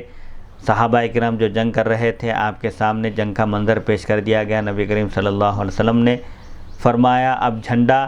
زید بن حارثہ نے لیا، انہوں نے کمانڈنگ سنبھالی، پس وہ لڑتے رہے یہاں تک کہ شہید ہو گئے۔ پھر آپ نے ان کی نماز جنازہ پڑھی اور ان کے لیے دعا فرمائی اور فرمایا ان کے لیے استغفار کرو، اور وہ جنت میں داخل ہو چکے ہیں اور وہ دوڑ رہے ہیں۔ پھر جھنڈا حضرت زید بن حارثہ رضی اللہ عنہ جو کمانڈر تھے اور لشکر کے امیر تھے، سپاہی تھے، جب ان کی شہادت ہو گئی تو ان کے بعد جعفر بن ابی طالب نے کمانڈنگ سنبھالی، بس وہ بھی لڑتے رہے یہاں تک کہ وہ بھی شہید ہو گئے۔ پھر رسول اللہ صلی اللہ علیہ وسلم نے ان کی بھی نماز جنازہ غائبانہ پڑھی اور ان کے لیے دعا فرمائی اور ارشاد فرمایا کہ ان کے لیے استغفار کرو، اس حال میں کہ وہ جنت میں داخل ہو گئے اور وہ اپنے 2 پروں کے ساتھ جنت میں جہاں چاہے اڑ رہے ہیں۔ جعفر طیار اسی لیے کہا جاتا ہے آپ کو کہ آپ جنت میں، حضور صلی اللہ علیہ وسلم نے آپ کو جنت میں دیکھا کہ آپ کے 2 پر ہیں جن کے ذریعے آپ جنت کی سیر کر رہے ہیں۔ علامہ محمد بن عمر بن واقد الواقدی صحابی رسول ہیں، حضرت سیدنا علی رضی اللہ عنہ کے بھائی ہیں، یہ جعفر بن ابی طالب، جی جعفر طیار رضی اللہ عنہ حضرت علی رضی اللہ عنہ کے سگے بھائی ہیں۔ غائبانہ نماز جنازہ میں فقہا کا اختلاف۔ علامہ ابن قدامہ حنبلی لکھتے ہیں دوسرے شہر میں غائب کی نماز جنازہ پڑھنی جائز ہے، خواہ وہ شہر قریب ہو یا دور، بس امام قبلے کی طرف رخ کرے اور اس پر اس طرح نماز پڑھے، اس کی اس طرح نماز پڑھائے جس طرح حاضر نماز جنازہ پڑھائی جاتی ہے، خواہ میت قبلے کی جہت میں ہو یا نہ ہو۔ امام شافعی کا بھی یہی مسلک ہے، اور امام مالک اور امام اعظم ابو حنیفہ کا یہ مسلک ہے کہ غائب کی نماز جنازہ پڑھنا جائز نہیں ہے۔ غائبانہ نماز جنازہ احناف کے پاس اور مالکیہ کے پاس جائز نہیں ہے۔ علامہ ابن قدامہ حنبلی کہتے ہیں کہ ہماری دلیل یہ ہے کہ جس دن نجاشی فوت ہوئے، نجاشی بادشاہ کا نام ہے، اسی طرح نبی کریم صلی اللہ علیہ وسلم نے ان کی نماز جنازہ مسلمانوں کو پڑھائی۔ اگر یہ اعتراض کیا جائے کہ ہو سکتا ہے کہ آپ کے لیے زمین لپیٹ دی گئی ہو اور آپ کو جنازہ دکھا دیا گیا ہو، تو ہم کہیں گے کہ یہ منقول نہیں ہے، یعنی کسی نے بھی یہ بات نہیں بیان کی، نقل نہیں کیا۔ اگر ایسا ہوا ہوتا تو آپ اس کی خبر دیتے، یعنی یہ بھی تفصیلات آپ بیان کرتے۔ مصنف کی طرف سے علامہ ابن قدامہ کے دلائل کے جوابات۔ میں کہتا ہوں، علامہ غلام رسول سعیدی صاحب فرماتے ہیں، میں کہتا ہوں کہ ہماری دلیل یہ ہے کہ نبی کریم صلی اللہ علیہ وسلم مسلمانوں کی نماز جنازہ پڑھنے پر بہت حریص تھے، یعنی آپ صلی اللہ علیہ وسلم مسلمانوں کی نماز جنازہ پڑھنا چاہتے تھے، کیونکہ آپ کی دعا کی برکت سے مغفرت کی امید تھی، اور مدینے کے قریب اور دور شہروں میں مسلمان طبعی موت سے اور شہادت سے فوت ہوتے رہتے تھے، لیکن نجاشی کے علاوہ اور کسی کے متعلق صحیح سند کے ساتھ ثابت نہیں ہے کہ آپ نے اس کی نماز جنازہ پڑھائی ہو، حتیٰ کہ بئر معونہ میں، بئر کنویں کو کہتے ہیں، معونہ ایک مقام کا نام ہے، یہ بھی ایک مشہور واقعہ ہے۔ بئر معونہ میں جب 70 حفاظ کرام کو، 70 صحابہ کرام کو شہید کر دیا گیا دھوکے سے، تو آپ کو بہت غم ہوا، رنج ہوا، اور آپ 1 مہینے تک ان کے قاتلوں کے خلاف آپ بددعا فرماتے رہے، لیکن آپ نے ان کی نماز جنازہ، ان 70 صحابہ کی نماز جنازہ آپ نے نہیں پڑھی۔ اگر آپ کے نزدیک غائب کی نماز جنازہ بالعموم عام طور پر اگر جائز ہوتی تو ضرور آپ بئر معونہ کے جو 70 حفاظ صحابہ ہیں شہید کر دیے گئے، ان کی نماز جنازہ آپ ضرور پڑھتے۔ اگر یہ اعتراض کیا جائے کہ آپ نے معاویہ بن معاویہ لیثی، حضرت زید بن حارثہ اور حضرت جعفر بن ابی طالب رضی اللہ عنہم کی نماز جنازہ پڑھی ہے اور وہ اس وقت ملک شام میں تھے، اس کا جواب یہ ہے کہ ان روایات کی سند ضعیف ہے۔ اس کے علاوہ ان روایات میں صلی کا لفظ ہے اور وہ نماز جنازہ پڑھنے کے معنی میں قطعی نہیں ہے، اس کے معنی دعا کے بھی آتے ہیں، یعنی آپ نے ان کے حق میں مغفرت کی دعا فرمائی۔ اس لیے ان ضعیف سند والی روایتیں اور محتمل لفظ سے مناظرہ کرنا یا دلیل پیش کرنا درست نہیں ہے۔ باب مذکور کی حدیث شرح صحیح مسلم جلد 2 صفحہ 766 حدیث نمبر 2099 پر بھی ذکر کی گئی ہے، وہاں اس کی شرح کے حسب ذیل عنوان ہیں، یعنی اس طرح وہاں عنوان بنائے گئے۔ نمبر 1 غائبانہ نماز جنازہ، نمبر 2 حدیث نجاشی کے جوابات، نمبر 3 غائبانہ نماز جنازہ کے عدم جواز پر احناف کے دلائل، یعنی غائبانہ نماز جنازہ پڑھنا جائز نہیں ہے، اس سلسلے میں احناف کی دلیلیں۔ یہ بحث شرح صحیح مسلم جلد 2 صفحہ 805 سے لے کر 807 تک ذکر کی گئی۔ حدیث نمبر جائز نہیں ہے نماز جنازہ، غائبانہ نماز جنازہ جائز نہیں ہے، اس سلسلے میں احناف کی دلیلیں وہاں انہوں نے پیش کی۔ حدیث نمبر 1246 حدثنا ابو معمر قال حدثنا عبد الوارث قال حدثنا ایوب عن حمید بن ہلال عن انس بن مالک رضی اللہ تعالی عنہ قال قال النبی صلی اللہ علیہ وسلم اخذ الرایۃ زید فاصیب ثم اخذها جعفر فاصیب ثم اخذها عبد الله بن رواحہ فاصیب وان عینی رسول اللہ صلی اللہ علیہ وسلم لتذرفان ثم اخذها خالد بن الولید من غیر امرأۃ ففتح له۔ امام بخاری رحمۃ اللہ علیہ روایت کرتے ہیں، ہمیں ابو معمر نے حدیث بیان کی، انہوں نے کہا ہمیں عبد الوارث نے حدیث بیان کی، انہوں نے کہا ہمیں ایوب نے حدیث بیان کی، حمید بن ہلال سے انہوں نے حضرت انس بن مالک رضی اللہ عنہ سے انہوں نے بیان کیا کہ نبی کریم صلی اللہ علیہ وسلم نے فرمایا، زید بن حارثہ نے جھنڈا لیا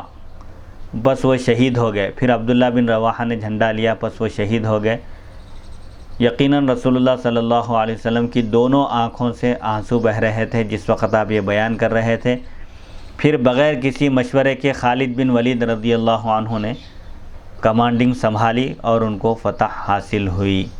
یعنی حضور صلی اللہ علیہ وسلم یہ جو جنگ ہو رہی تھی غزوہ موتا،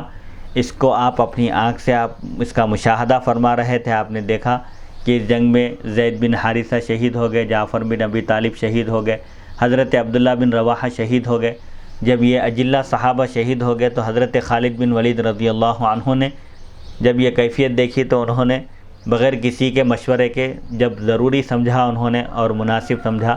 تو فوراً انہوں نے کمانڈنگ سنبھالی اور پورے لشکر کو لے کر دشمنوں پر آپ نے حملہ کیا تو آپ کو فتح حاصل ہوئی۔ غزوہ موتا کی تاریخ، یہ قصہ غزوہ موتا کا ہے۔ یہ شام کے علاقہ البلقا میں پیش آیا تھا۔ اس کی وجہ یہ ہے، اس کا سبب یہ ہے غزوہ کیوں ہوا، اس کی وجہ یہ ہے کہ نبی کریم صلی اللہ علیہ وسلم نے جمادی الاولیٰ سن 8 ہجری میں ایک لشکر بھیجا تھا اور اس لشکر کے امیر حضرت زید بن حارثہ رضی اللہ عنہ کو بنایا تھا، اور آپ نے فرمایا تھا اگر زید شہید ہو جائیں تو پھر جعفر بن ابی طالب لوگوں کے امیر ہوں گے، کمانڈنگ سنبھالیں گے، پھر اگر جعفر شہید ہو جائیں تو عبداللہ بن رواحہ لوگوں کے امیر ہوں گے۔ پس وہ 3000 نفوس پر مشتمل، یعنی 3000 سپاہیوں کو لے کر ایک لشکر لے کر روانہ ہو گئے۔ 3000 سپاہیوں کا لشکر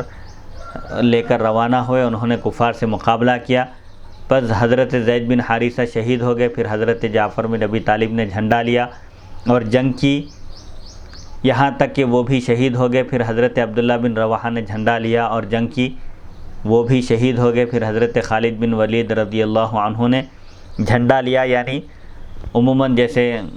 عرب میں جب جنگیں ہوتی تھی تو ایک جھنڈا وغیرہ جس کو دیا جاتا تھا وہ کمانڈر ہوتے تھے جنگ کے،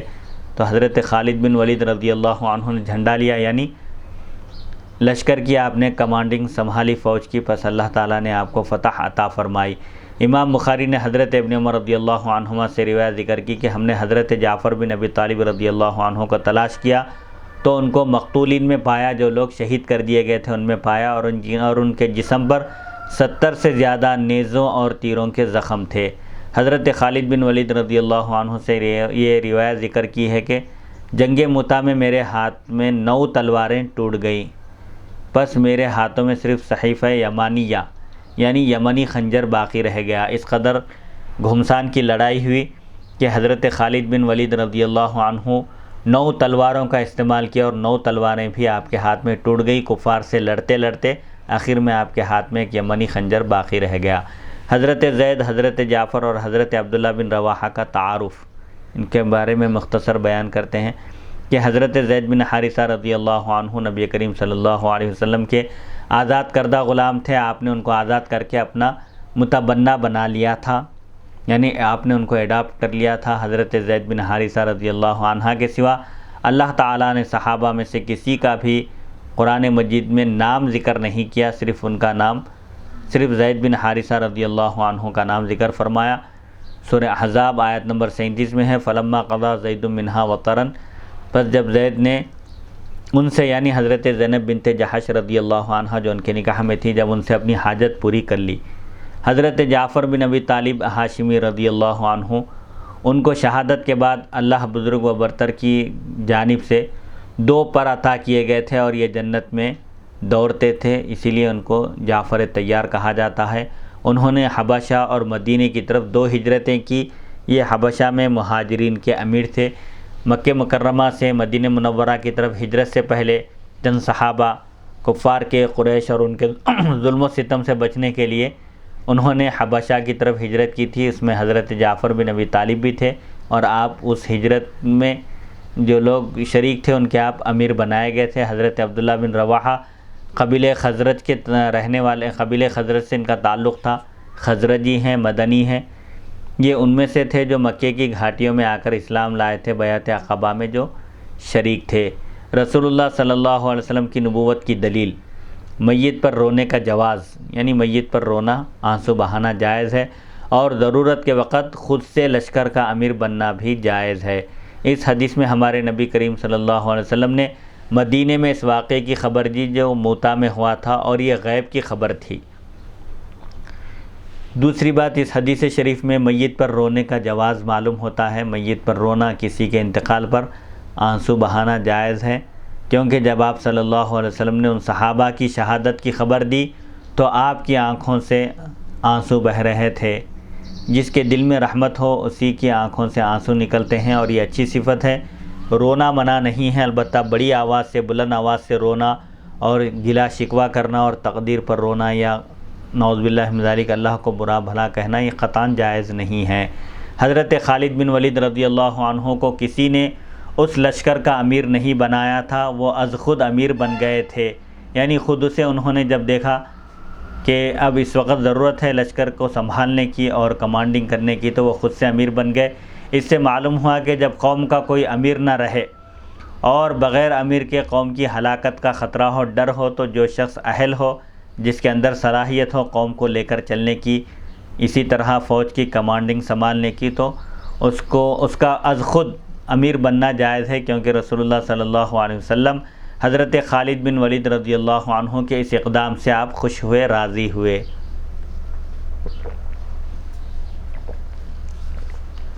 باب نمبر 5، باب الاذن بالجنازتی، جنازے کی خبر دینا۔ وقال ابو رافع عن ابی ہریرہ رضی اللہ تعالی عنہ قال قال نبی صلی اللہ علیہ وسلم اللہ کنتم آذنتمونی، اور ابو رافع نے حضرت ابو ہریرہ رضی اللہ عنہ سے روایت کی کہ نبی کریم صلی اللہ علیہ وسلم نے فرمایا تم نے مجھے خبر کیوں نہیں دی۔ حضرت ابو ہریرہ رضی اللہ عنہ بیان کرتے ہیں کہ ایک سیاہ فام مرد تھا، یعنی ایک کالا شخص تھا، یعنی جو خوبصورت نہیں تھا، مسجد کی صفائی کرتے تھے، وہ فوت ہو گئے۔ ایک شخص تھے، ایک صاحب تھے جو مسجد کی صفائی کیا کرتے تھے، صاف ستھرائی کا خیال رکھتے تھے، ان کا انتقال ہو گیا۔ مسجد میں وہ جھاڑو دیا کرتے تھے، تو نبی کریم صلی اللہ علیہ وسلم نے ان کے متعلق دریافت کیا کہ وہ کیا بات ہے، وہ نظر نہیں آ رہے ہیں، تو لوگوں نے بتایا کہ ان کا انتقال ہو گیا۔ تو آپ نے فرمایا جب ان کا انتقال ہو گیا تھا تو تم نے مجھے خبر کیوں نہیں دی، لہٰذا مجھے ان کی خبر بتاؤ، ان کو کہاں دفن کیا گیا ہے۔ پھر آپ صلی اللہ علیہ وسلم کو جب ان کی خبر بتائی گئی تو آپ ان کی خبر پر آئے اور ان کی آپ نے نماز جنازہ پڑھی۔ باب مذکور کی حدیث، یعنی یہ حدیث شریف شرح صحیح مسلم جلد 2 صفحہ 768 تا 69 حدیث نمبر 2110 پر ذکر کی گئی ہے۔ اس کی شرح کا عنوان ہے قبر پر نماز جنازہ، کیا دفن کرنے کے بعد دوبارہ نماز جنازہ پڑھی جا سکتی ہے یا نہیں، اس کی تشریح وہاں پر کی گئی ہے۔ حدیث نمبر 1247، حدثنا محمد قال اخبرنا ابو معاویہ عن ابی اسحاق الشیبانی عن الشعبی عن ابن عباس رضی اللہ تعالی عنہما قال مات انسان کان رسول اللہ صلی اللہ علیہ وسلم یعودہ فمات باللیل فدفنوه لیلا فلما اصبح اخبروه فقال ما منعکم ان تعلمونی قالوا کان اللیل فکرہنا وکانت ظلمۃ ان نشق علیک فاتی لہ فصلی علیہ۔ امام بخاری رحمۃ اللہ علیہ روایت کرتے ہیں، ہمیں محمد نے حدیث بیان کی، انہوں نے کہا ہمیں ابو معاویہ نے خبر دی، ابو اسحاق شیبانی سے، انہوں نے شعبی سے، انہوں نے حضرت ابن عباس رضی اللہ عنہما سے، وہ بیان کرتے ہیں کہ ایک شخص کا انتقال ہو گیا جن کی رسول اللہ صلی اللہ علیہ وسلم عیادت کیا کرتے تھے، مزاج پرسی کرتے تھے۔ رات میں ان کا انتقال ہوا تو صحابہ نے رات میں ہی ان کو دفن کر دیا۔ جب صبح ہوئی تو انہوں نے آپ کو خبر دی، اطلاع دی، تو آپ صلی اللہ علیہ وسلم نے فرمایا تمہیں کس چیز نے مجھے اس کی اطلاع دینے سے روکے رکھا؟ تو صحابہ نے عرض کیا ایک تو رات کا وقت تھا، ہم نے اس کو ناپسند کیا کہ اندھیرے میں آپ کو آنے میں مشکل پیش آئے، یعنی رات کا وقت تھا، اندھیرے میں آپ کو زحمت ہو جائے گی، اسی لیے ہم نے آپ کو اطلاع دینا مناسب نہیں سمجھا۔ بس آپ صلی اللہ علیہ وسلم اس شخص کی قبر کے پاس آئے اور اس کی نماز جنازہ پڑھی۔ اس حدیث کی شرح صحیح بخاری حدیث نمبر 857 میں گزر چکی۔ باب نمبر 6، باب فضل من مات لہ ولد فاحتسب،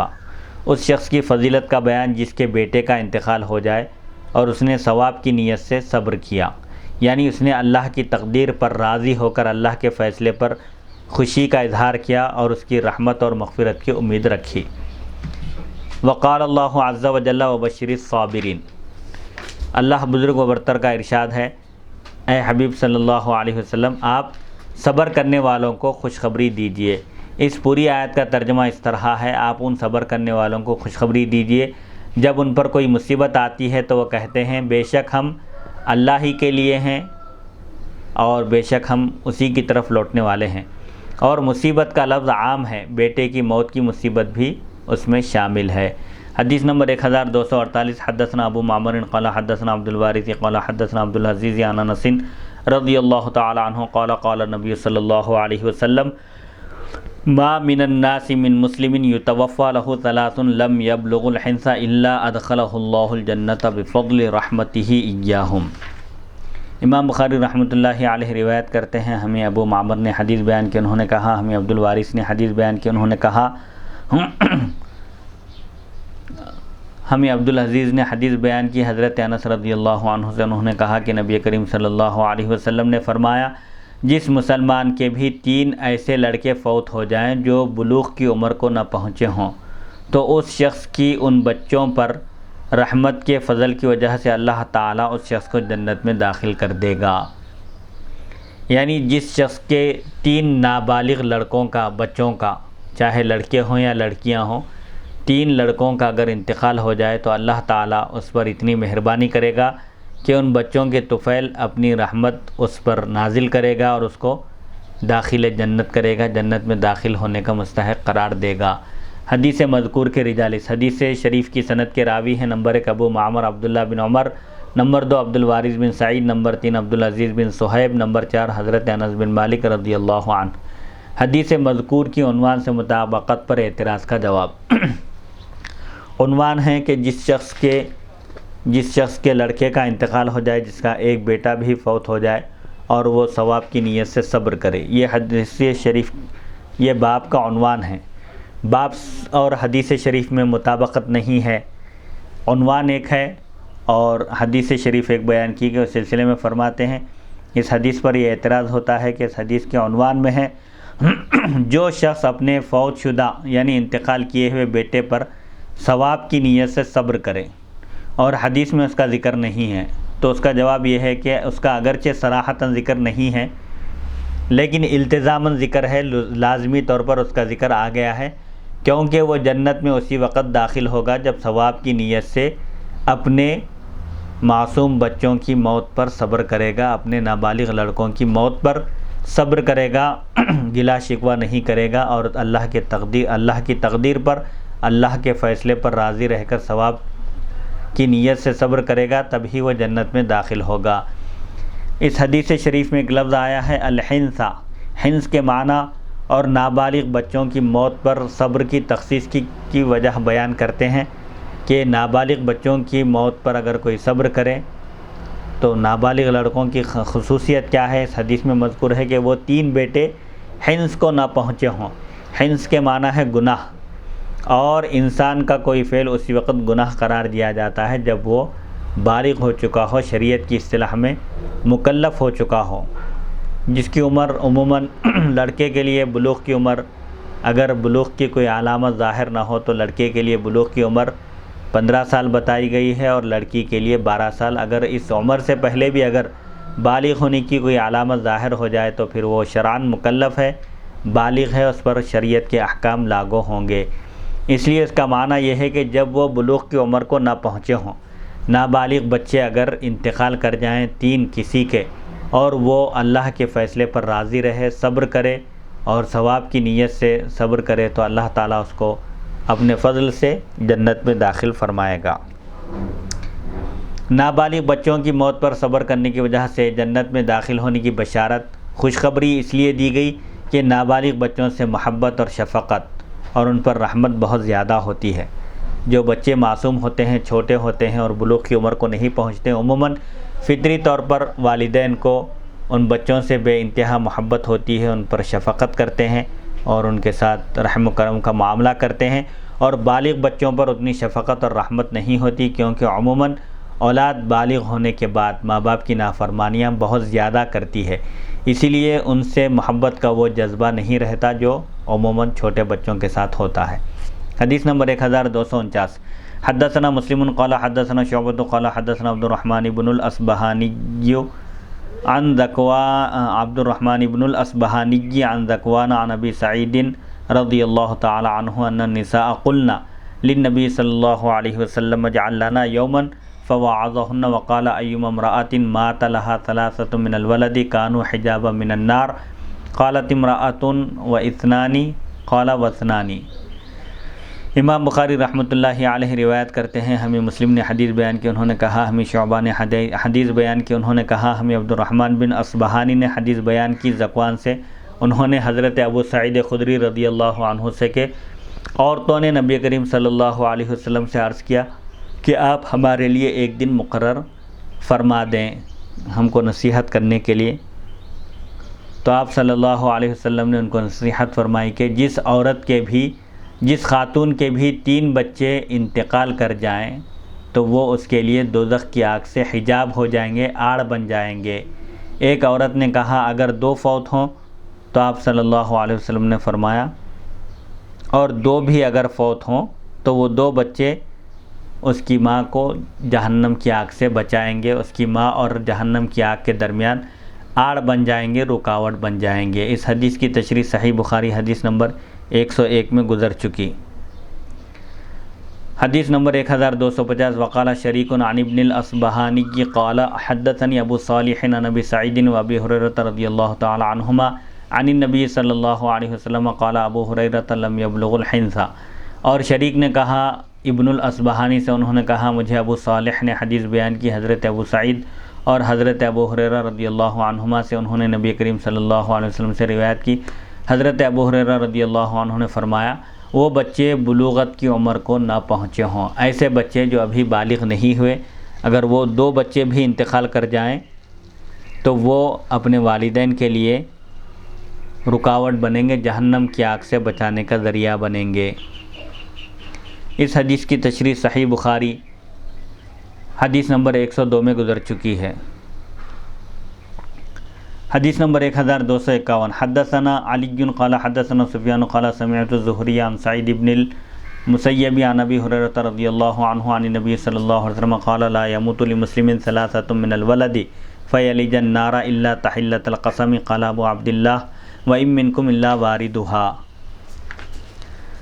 امام بخاری رحمۃ اللہ علیہ روایت کرتے ہیں ہمیں علی نے حدیث بیان کی، انہوں نے کہا ہمیں سفیان نے حدیث بیان کی، انہوں نے کہا میں نے زہری سے سنا، انہوں نے سعید بن مسیب سے، انہوں نے حضرت ابو ہریرہ رضی اللہ عنہ سے، انہوں نے نبی کریم صلی اللہ علیہ وسلم سے سنا، نبی کریم صلی اللہ علیہ وسلم نے فرمایا جس مسلمان کے 3 بچے انتقال کر جائیں تو وہ صرف قسم کو پوری کرنے کے لیے دوزخ میں داخل ہوگا۔ امام ابو عبداللہ نے کہا اللہ کی قسم تم میں سے ہر شخص دوزخ میں داخل ہوگا، وَإِن مِّنكُمْ إِلَّا وَارِدُهَا، یعنی ہر ایک شخص کو جہنم کے پل پر سے گزرنا ہوگا، جو مومن ہوگا اللہ تعالیٰ اس کو نجات عطا فرمائے گا، ہر شخص کا دوزخ پر سے گزر ہوگا۔ اس آیت کی کئی تفاسیر بیان کی گئی ہیں، اس کا کیا مطلب ہے؟ علامہ ابن بطال مالکی لکھتے ہیں یہ احادیث اس بات پر دلالت کرتی ہیں کہ مسلمانوں کی اولاد جنت میں ہوگی، اور یہ جمہور علماء اکثر علماء کا قول ہے، اس پر اس جماعت کا اجماع ہے جس کا غلط ہونا جائز نہیں ہے، یعنی اکثر علماء اس بات کے قائل ہیں کہ مسلمانوں کے جو چھوٹے بچے ہیں وہ جنتی ہیں، کیونکہ یہ محال ہے کہ اللہ تعالیٰ اپنی رحمت کے فضل سے ان کے آبا کو معاف فرما دے، یعنی ان کے والدین کو معاف فرما دے اور ان کی اولاد پر رحمت نہ فرمائے، ایسا ہرگز نہیں ہو سکتا، یہ محال ہے۔ اللہ تعالیٰ بڑوں پر رحم فرمائے گا تو بچوں پر تو بدرجہ اولا رحم فرمائے گا۔ اللہ تعالیٰ نے فرمایا اللہ کی قسم تم میں سے ہر شخص دوزخ میں داخل ہوگا۔ سورہ مریم کی آیت میں ہے وَإِن مِّنكُمْ إِلَّا وَارِدُهَا، ہر شخص کو دوزخ کے اوپر سے گزرنا ہے۔ علماء کا اس دخول میں اختلاف ہے کہ دوزخ میں داخل ہونے سے کیا مراد ہے۔ حضرت جابر بن عبداللہ اور حضرت ابن عباس رضی اللہ عنہم نے کہا ہر نیک اور ہر بد دوزخ میں داخل ہوگا، چاہے نیک ہو یا برا ہو۔ مومن پر دوزخ ٹھنڈی ہو جائے گی اور سلامتی والی بن جائے گی، جیسا کہ حضرت ابراہیم علیہ السلام پر بن گئی تھی۔ اور حضرت ابن مسعود رضی اللہ عنہ اور کعب احبار نے کہا اس دخول سے مراد پل صراط پر سے گزرنا ہے۔ دوزخ میں داخل ہونے سے کیا مراد ہے؟ حقیقی معنی میں داخل ہونا ہے یا مجازاً مراد ہے؟ حقیقی معنی میں مراد ہے۔ بعض صحابہ نے کہا کہ دوزخ میں داخل ہوں گے، لیکن اہل ایمان پر دوزخ ٹھنڈی ہو جائے گی اور سلامتی والی بن جائے گی، اور جو بدکار ہوں گے ان کو دوزخ اپنی آگ کی لپیٹ میں لے لے گی۔ جبکہ دیگر صحابہ یہ کہتے ہیں کہ دوزخ میں داخل ہونے سے مراد ہر شخص کو پل صراط پر سے گزرنا ہوگا۔ جو نیک ہوگا، اہل ایمان میں سے ہوگا،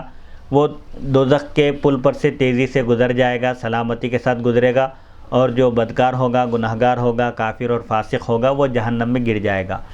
حضرت ابن عباس رضی اللہ عنہما سے ایک روایت ہے کہ اس آیت میں کفار سے خطاب ہے، کیونکہ اس سے پہلے یہ آیتیں ہیں فَوَرَبِّكَ لَنَحْشُرَنَّهُمْ وَالشَّيَاطِينَ ثُمَّ لَنُحْضِرَنَّهُمْ حَوْلَ جَهَنَّمَ جِثِيًّا ثُمَّ لَنَنزِعَنَّ مِنْ كُلِّ شِيعَةٍ أَيُّهُمْ أَشَدُّ عَلَى الرَّحْمَنِ عِتِيًّا ثُمَّ لَنَحْنُ أَعْلَمُ بِالَّذِينَ هُمْ أَوْلَىٰ بِهَا صِلِيًّا وَإِن مِّنكُمْ إِلَّا وَارِدُهَا كَانَ عَلَىٰ رَبِّكَ حَتْمًا مَّقْضِيًّا ثُمَّ نُنَجِّي الَّذِينَ اتَّقَوْا وَنَذَرُ الظَّالِمِينَ فِيهَا جِثِيًّا۔ یعنی یہ جو آیتیں ہیں سورہ مریم کی آیت نمبر 68 تا 72، سو آپ کے رب کی قسم ہم ضرور ان سب کو اور شیطانوں کو جمع کریں گے، یعنی کافروں کو اور شیطانوں کو جمع کریں گے، پھر ہم انہیں ضرور جہنم کے اطراف گھٹنوں کے بل گرے ہوئے حاضر کریں گے، پھر ہم ہر گروہ سے، ہر جماعت سے اس کو ضرور باہر نکالیں گے جو رحمان پر سب سے زیادہ اکڑنے والا ہوگا، جو دنیا میں سب سے زیادہ تکبر کرنے والا تھا۔ پھر بے شک ہم ان لوگوں کو خوب جانتے ہیں جو جہنم میں داخل ہونے کے زیادہ لائق ہیں، اور بے شک تم میں سے ہر شخص ضرور دوزخ پر وارد ہوگا، یعنی دوزخ میں داخل ہوگا۔ یہ آپ کے رب کے نزدیک قطعی فیصلہ ہے، پکا حتمی فیصلہ ہے۔ پھر ہم متقیوں کو دوزخ سے نکالیں گے اور ظالموں کو اس میں گھٹنوں کے بل چھوڑ دیں گے۔ یہ ان آیات کا پس منظر بیان کرتے ہوئے حضرت ابن عباس فرماتے ہیں کہ وَإِن مِّنكُمْ إِلَّا وَارِدُهَا میں خطاب اہل ایمان سے نہیں ہے، اس کے مخاطب کفار ہیں۔ کفار کو جہنم میں داخل ہونا ہے، کیونکہ یہ رب تعالیٰ کا حتمی اور قطعی فیصلہ ہے۔ پھر اللہ تعالیٰ اہل ایمان اور تقوی والوں کو نجات عطا فرمائے گا۔ جب پل پر سے گزریں گے، جب پل صراط پر سے، تو اللہ تعالیٰ ان کی حفاظت فرمائے گا اور سلامتی کے ساتھ ان کو وہاں سے گزار دے گا، اور جو ظالم ہوں گے ان کو گھٹنے کے بل جہنم میں گرا دے گا۔ ایک جماعت نے کہا کہ مومن کو دوزخ سے دور کر دیا جائے گا، وہ اس کو دیکھے گا نہ اس میں داخل ہوگا، اور دنیا میں جو اس کو بخار آیا تھا وہی اس کے حق میں دوزخ پر ورود ہوگا۔ یعنی جو اہل ایمان ہوں گے، دنیا میں جو ان کو تکلیف پہنچی ہوگی، بیماری کی شکل میں، مصیبت کی شکل میں، مالی آفت، بدنی آفت، یہ سب ان کے گناہوں کا کفارہ ہوگا اور ان کو دوزخ میں داخل ہونے سے بچا لیا جائے گا۔ عثمان بن اسود نے کہا دوزخ کی آگ سے مومن کا حصہ دنیا میں بخار آنا ہے، دوزخ کی جو تکلیف مومن کو اگر پہنچنا ہے تو وہ بخار کی شکل میں آئے گی، سو آخرت میں دوزخ پر وہ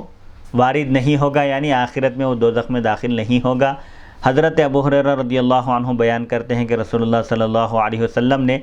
ایک بخار والے بیمار کی مزاج پرسی کی، میں بھی آپ کے ساتھ تھا۔ آپ نے اس سے فرمایا تمہیں خوشخبری ہو، کیونکہ اللہ تعالیٰ فرماتا ہے یہ میری آگ ہے جس کو میں بندے مومن کے اوپر مسلط کرتا ہوں تاکہ یہ اس کے لیے آخرت کی آگ کا حصہ بن جائے۔ اس حدیث کی سند صحیح ہے، یعنی آخرت میں جہنم کی آگ سے بچانے کے لیے اللہ تعالیٰ اہل ایمان کو دنیا میں بخار، بیماری اور پریشانی وغیرہ میں مبتلا کرتا ہے، یعنی اس آزمائش سے گزارتا ہے۔ یہ حدیث کہاں پر ہے؟ یہ حدیث نمبر 1251 بخاری شریف میں ہے، اور سنن ترمذی، یہ حدیث شریف جو ابھی میں بیان کیا سنن ترمذی میں ہے، مصنف ابن ابی شیبہ، مسند احمد اور حاکم کی مستدرک میں ہے کہ حضور صلی اللہ علیہ وسلم نے فرمایا کہ دنیا میں جو تکلیف پہنچتی ہے مومن کو یہ اس کے گناہوں کا کفارہ ہے، اور اگر بخار آئے تو سمجھو کہ وہ جہنم کی آگ سے بچانے کے لیے ہے۔ وہاں کی آگ میں اس کو تپائے جانے کے بجائے اللہ تعالیٰ اس کو دنیا کی آگ میں مبتلا کرتا ہے، آزمائش میں ڈالتا ہے۔ خلاصہ کلام یہ ہے کہ اس مسئلے میں کئی اقوال ہیں کہ کیا تمام لوگ جہنم میں داخل ہوں گے پھر اس کے بعد اہل ایمان نکالے جائیں گے، یا پھر اہل ایمان اس میں داخل ہی نہیں ہوں گے۔ ایک قول یہ ہے کہ صرف کفار دوزخ میں داخل ہوں گے، مسلمان داخل نہیں ہوں گے۔ دوسرا قول یہ ہے کہ مومن اور کافر سب دوزخ میں داخل ہوں گے۔ تیسرا قول یہ ہے کہ دوزخ میں دخول سے مراد، دوزخ میں داخل ہونے سے مراد پل صراط کے اوپر سے گزرنا ہے۔ چوتھا قول یہ ہے کہ سب دوزخ کے قریب سے دوزخ کو دیکھیں گے، اور پانچواں قول یہ ہے کہ مسلمانوں پر دنیا میں جو بخار آتا ہے یا دیگر مصائب آتے ہیں، مصیبتیں آتی ہیں، تکلیفیں، آفتیں، بیماری کی شکل میں، مالی نقصان، جانی نقصان کی شکل میں، وہ ان کے دوزخ میں داخل ہونے کے عوض بدلے میں ہیں۔ اس آیت کی زیادہ تفصیل اور تحقیق ہماری تفسیر علامہ غلام رسول سعیدی صاحب فرماتے ہیں۔ ہماری تفسیر تبیان القرآن جلد 7 صفحہ 307 سورہ مریم آیت نمبر 71 میں ملاحظہ فرمائیں۔ بہرحال وَإِن مِّنكُمْ إِلَّا وَارِدُهَا کا مطلب یہ ہے کہ اگر مومن بھی اگر دوزخ میں داخل ہوں گے تو اللہ تعالیٰ ان کو اپنے فضل و کرم سے ان کو نجات عطا فرمائے گا، یا مطلب یہ ہے کہ صرف مومن سب پل صراط پر سے گزریں گے، جو کافر ہوں گے، فاسق ہوں گے، جہنمی ہوں گے، وہ گھٹنے کے بل جہنم میں گر جائیں گے، جو اہل ایمان ہوں گے سلامتی کے ساتھ وہ پل صراط پار کر کے گزر جائیں گے اللہ تعالیٰ کی مدد اور اس کی توفیق سے۔ الحمدللہ اللہ تعالیٰ کی توفیق اور اس کی مدد سے آج ہم حدیث نمبر 1251 تک اس نشست میں پہنچے ہیں۔ حدیث نمبر کون سی حدیث سے شروع کیا؟ حدیث نمبر حدیث نمبر 1243 سے آج کی نشست کا آغاز ہوا تھا۔ الحمدللہ حدیث نمبر 1251 پر آج کی اس نشست کا اختتام ہوتا ہے۔ اللہ تعالیٰ سے دعا ہے کہ اللہ تعالیٰ ہم سب کو اپنے حفظ و امان میں رکھے اور تمام عالم عرب کے مسلمانوں کی جان و مال، عزت اور آبرو کی حفاظت فرمائے، اور خاص طور پر اس ریکارڈنگ کا اہتمام کرنے والے صاحب مولانا سید امان اللہ صاحب اور ان کے اہل و عیال کی عمر و اقبال میں ترقی عطا فرمائے، اور ان سب کو شفاء کلی عطا فرمائے، ہر قسم کے مرض اور ہر قسم کی بیماری سے اپنے حفظ و امان میں رکھے، اور ہم سب کا خاتمہ ایمان پر فرمائے۔ وصلی اللہ تعالیٰ علی خیر خلقہ سیدنا محمد و آلہ و صحبہ اجمعین، الحمدللہ رب العالمین۔